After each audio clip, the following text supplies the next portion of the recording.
네,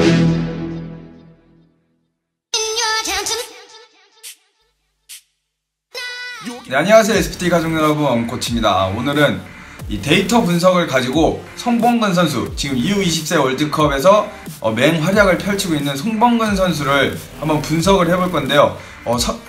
얼마 전에 있었던 아르헨티나 경기에서 송범근 선수가 굉장히 많은 칭찬을 받았는데 왜 사람들이 송범근 선수를 칭찬했는지 한번 그에 대해서 한번 알아보도록 하겠습니다. 보러 가시죠. 네, 그래서 이제 간단하게 송범근 선수의 프로필을 한번 보도록 하겠습니다. 일단 송범근 선수는 오른발 잡이고 여기 키는 195, 굉장히 큰 편이죠. 골키퍼에서도 굉장히 큰 편에 속하고 아주 피지컬이 좋은 걸 알 수 있습니다. 그리고 2경기를 뛰었고 190분을 뛰어서 한 골을 실점한 그런 상태인데요.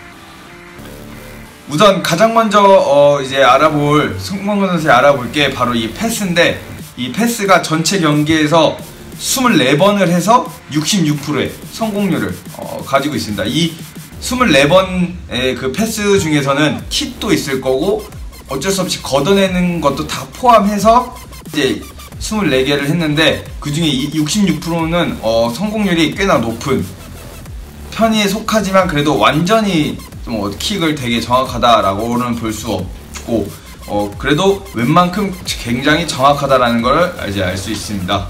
패스 분포를 보면 이 초록색이 이게 대각선 패스를 의미하는데, 대각선 패스가 그만큼 많았다는 거는 우리 팀한테 직선적으로 주는 게 아니라 약간 사이드 쪽으로 주려고 노력을 했다는 걸 알 수 있죠.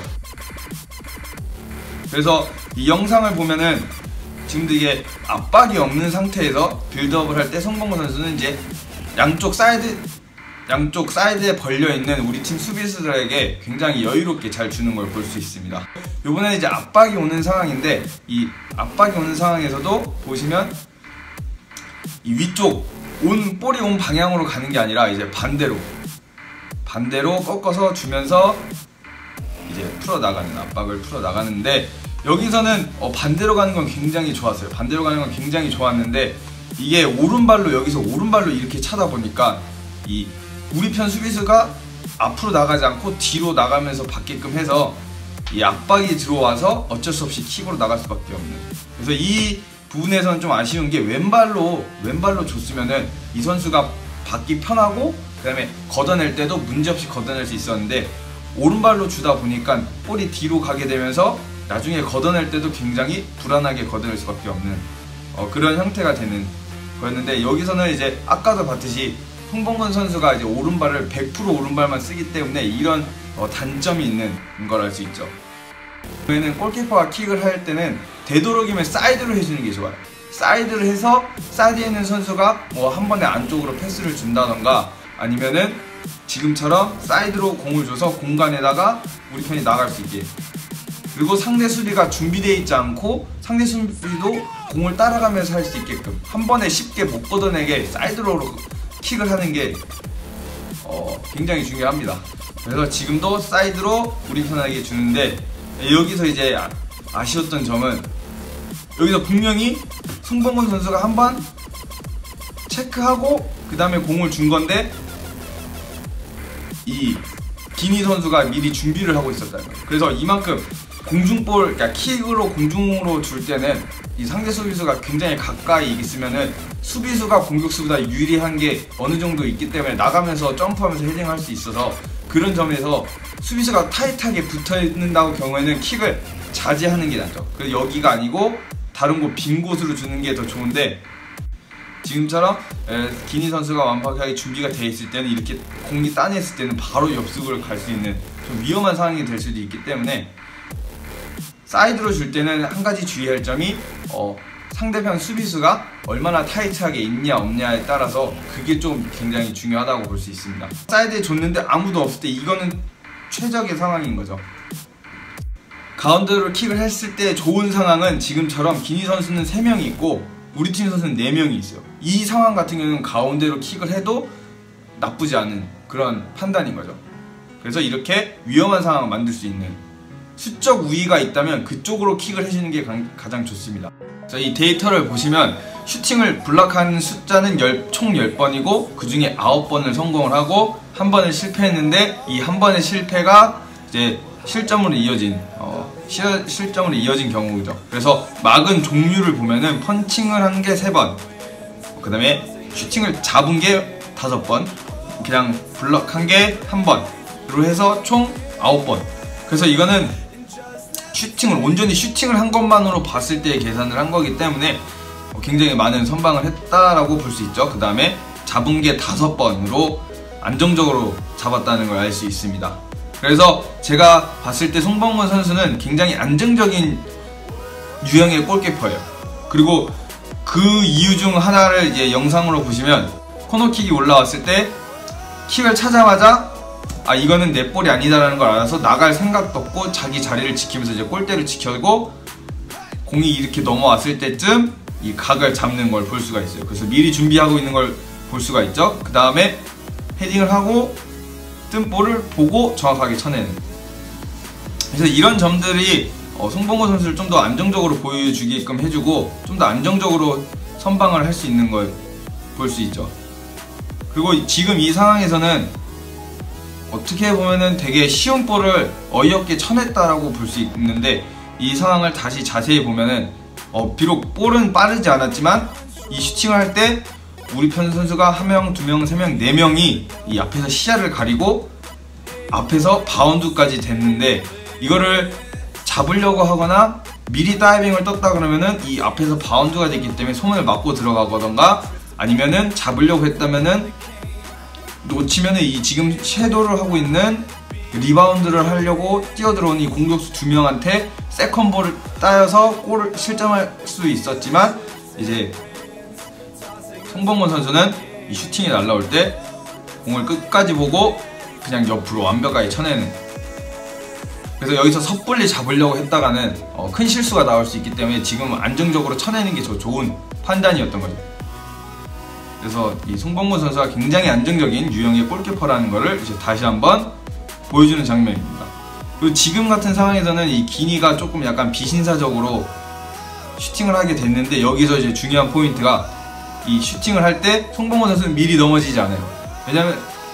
왜냐면 지금 미리 충분히 이 상황 자체가 급작스럽게 일어났기 때문에 골키퍼라면 이제 허둥지둥 되다가는 미리 예측을 해서 뭐 다이빙을 잘못 뜬다거나 할 수 있는데, 지금은 송범근 선수가 정말 안정적인 골키퍼라는 게 되게 침착하게 반응을 하고 나와서 볼을 찰 때까지 기다린 다음에 찬 후 반응을 해서 막아내는, 이건 굉장히 침착하다라고 볼 수가 있죠.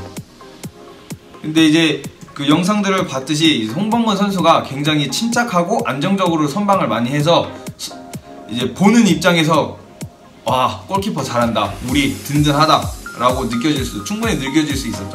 비록 슈퍼 세이브나 환상적인 방어를 하지는 않았지만 그럼에도 불구하고 사람들이 찬사를 보낸 이유 중에 하나가 바로 굉장히 침착하고 안정적인 골키퍼라 사람들이 그런 칭찬을 할 수 있었던 그런 경우라고 봅니다. 그리고 마지막 실점한 거를 다시 보면은, 지금 보면 이 7번 선수가 굉장히 잘 파고 들어와서 1대1이 되는 상황인데 판단을 잘하고 각을 나와서 계속 그 아르헨티나 골키퍼처럼 미친듯이 나오는 게 아니라 자기가 판단을 하고 이 공격수가 볼 소유를 완전히 했다고 생각했을 때 잘 멈췄어요. 그리고 심지어 각도 여기가 조금 비어 보일 수 이 카메라상에서 이쪽이 좀 비어 보일 수 있지만 이게 나쁘진 않다고 보거든요. 이렇게 나온 게 나쁘진 않은데 지금 상에서는 각이 거의 완벽하죠. 근데 이 골을 먹은 게 송범근 선수 발 바로 옆으로 지나갔어요. 그래갖고 이 무릎하고 손 이 사이로 볼이 지나갔단 말이죠. 지금 다시 보면은 여기서 이 사이로 지나갔는데, 이게 이 사이로 지나갈 때 이 지금 송범근 선수가 다리를 뻗지를 않았어요. 그래서 손으로 따라갔죠. 손으로 따라갔는데, 이거를 만약에 다리를 뻗으면서 다리로 막았다고 하면은 충분히 막을 수 있었던 그런 볼이었다는 거예요. 땅볼로 왔고 바로 옆으로 와서 이 다리만 뻗었으면은 이 발을 맞고 나가는 건데, 다리를 뻗지 못해서 이 다리와 그 손 사이로 지나가는 이 장면을 이제 실점이 됐는데, 이런 부분이 좀 아쉽죠. 이런 부분을 좀 더 영리하게 했다면은 더 좋은 선방을 볼 수 있었는데 그 점이 너무 아쉽고요. 그래서 이런 1대1 상황에서는 손으로 따라가기보다는 이렇게 발로, 다리로 따라가는 게 굉장히 중요합니다. 송범근 선수가 안정적인 유형의 골키퍼라고 말할 수 있는 부분 중에 하나가 바로 이 크로스 상황인데요. 크로스가 7번이 있었는데 7번 다 제대로 클리어를 했다는, 7번 중에서 실패가 한 번도 없고 전부 다 클리어를 제대로 한 경우고, 그 다음에 이 경우 같은 경우는 크로스 상황은 아닌데 볼이 페널티 박스 안으로 들어왔을 때 상황에서 송범근 선수가 7번 중에 6번을 성공을 하고 이제 한 번을 실패한 그런 데이터를 볼 수 있는데, 이만큼 그날 이 아르헨티나전에서 많은 크로스가 있었지만 이런 걸 송범근 선수가 잘 처리해줬기 때문에 이제 좀 더 이제 우리가 이길 수 있었던 그런 게임이라고 볼 수 있는데, 영상들을 보시면 송범근 선수가 크로스가 올라올 때 안정적으로 잘 잡는 걸 볼 수가 있어요. 지금은 제가 봤을 땐 이건 굉장히 잘 나왔죠. 이게 만약에 송범근 선수가 안 나왔으면 지금 이게 정태욱 선수랑 이 우리 편 수비 선수가 완전히 놓쳤기 때문에 만약에 이 백헤딩으로 했으면은 막기 굉장히 어려웠을 텐데, 송범근 선수가 판단을 잘하고 잘 나와서 잘 쳐내줬기 때문에 또 실점 위기에서 벗어나는, 그래서 이 나오는 판단이 굉장히 좋았어요, 송범근 선수가. 여기서도 지금 나오는 장면에서도 보면은 크로스가 올라왔을 때 이거를 우리 수비수들이 클리어를 하지 못하고 넘어가고, 이 상대편 선수가 미리 기다리고 있다가 이제 바로 크로스를 올려서 반대편에서 또 한 번 멘트를 놓쳐서 실점을 할 수 있는 아주 위험한 장면이었는데, 이 송범근 선수가 반응을 잘하고 잘 대처를 했기 때문에 실점 위기에서 벗어났던 경우죠. 근데 한 가지 이 장면에서 정말 잘한 한 가지 아쉬웠던 거는 바로 이 펀칭이 너무 앞에 떨어졌어요. 지금 너무 앞에 떨어져서 비록 운이 좋아서 우리 편한테 갔지만 이게 이 상대 선수, 들어오는 선수들이었다고 한다면 정말 쉽게 실점을 할 수 있는 경우가 될 텐데, 이런 상황에서는 좀 더 길게 걷어낼 수 있어야 돼요. 좀 더 길게, 완벽하게 이 페널티 박스로 밖으로. 근데 워낙 이 상황 자체가 다급했고 위급했고 첫 번째로 실점 위기를 잘 벗어났기 때문에 큰 문제가 되진 않지만, 이제 이 장면에서는 그게 이제 완전히 제가 말했던 대로 펀칭을 잘 못 쳐냈기 때문에 이렇게 떨어지는, 비록 이게 파울이 됐기 때문에 골로 들어갔다고 해도 실점을 하지 않았지만 이 나오는 판단은 정말 좋았어요. 왼쪽 크로스가 조금 붕 뜬 감이 있자마자 이 송범근 선수가 반응을 해서 잘 나와서 잘 여기 쳐내는 장면까지 갔는데, 이게 이제 이걸 넘어서 이쪽으로 갔어야 돼요. 이쪽으로 넘어서 이쪽으로 쭉 페널티 박스 바깥으로 쳐냈어야 되는데, 이거를 짧게 쳐내는 바람에 들어오는 공격수한테 맞은 거예요. 잘 못 쳐냈기 때문에.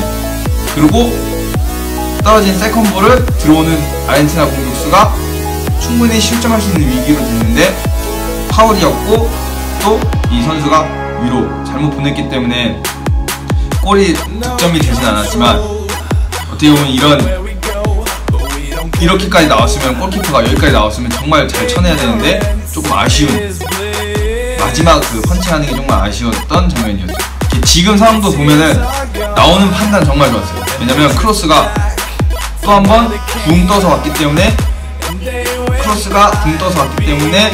이 골키퍼가 나오는 판단 괜찮았고요. 그 다음에 나와서 펀칭하는 판단도 나쁘지 않아요.